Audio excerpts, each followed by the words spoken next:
સુરત શહેરમાં ફરી એકવાર ડુપ્લિકેટ વસ્તુનો વેપલો સામે આવ્યો છે। ઉત્તરાયણ વિસ્તારમાં દ્વારકેશ ઇન્ડસ્ટ્રીઝમાં એક કારખાનામાંથી મુંબઈની બ્રાન્ડેડ કંપની આલ્પ્સ ગુડનેસ રોઝમેરીનું નકલી વોટર બનાવવામાં આવી રહ્યું હતું। કંપનીના માણસોએ પોલીસ સાથે રેડ કરતા ₹15 લાખથી વધુનો મુદ્દામાલ કબજે કરવામાં આવ્યો છે।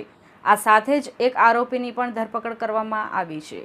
ઉલ્લેખનીય છે કે આરોપી આ ડુપ્લિકેટ વોટરની બોટલ ઓનલાઈન એમેઝોન, મીશો અને ફ્લિપકાર્ટ પર ₹170માં વેચતો હતો, જેના પર તે એક બોટલે ₹70થી 100નો નફો મેળવતો હતો। જો કે આ ડુપ્લિકેટ વોટરના ઉપયોગથી વાળ પણ ખરી જવાની શક્યતાઓ રહેલી છે। રેડ દરમિયાન ઓનલાઈન ડુપ્લિકેટ કોસ્મેટિક વસ્તુ વેચનાર 31 વર્ષીય સાગર રમેશ ગજેરાની ધરપકડ કરી હતી। આ સાથે જ કારખાનાની અંદર તપાસ કરવામાં આવતા 3900 કે જે ડુપ્લિકેટ આલ્પ્સ ગુડનેસ રોઝમેરી વોટરની બોટલ મળી આવી હતી, જેના પર ₹399 કિંમત લખેલી હતી।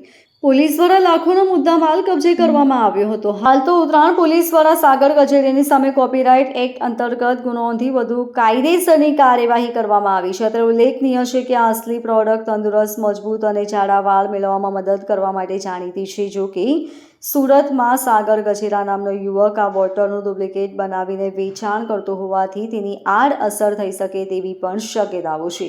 આ નકલી પાણીના કારણે વાળ પણ ખરી જવાની શક્યતાઓ રહે છે। પાણીમાં જો કોઈ કેમિકલ ભેળવ્યું હોય તો અન્ય આડઅસર પણ થઈ શકે તેવી શક્યતાઓ છે। Bureau report LK star news, Surat.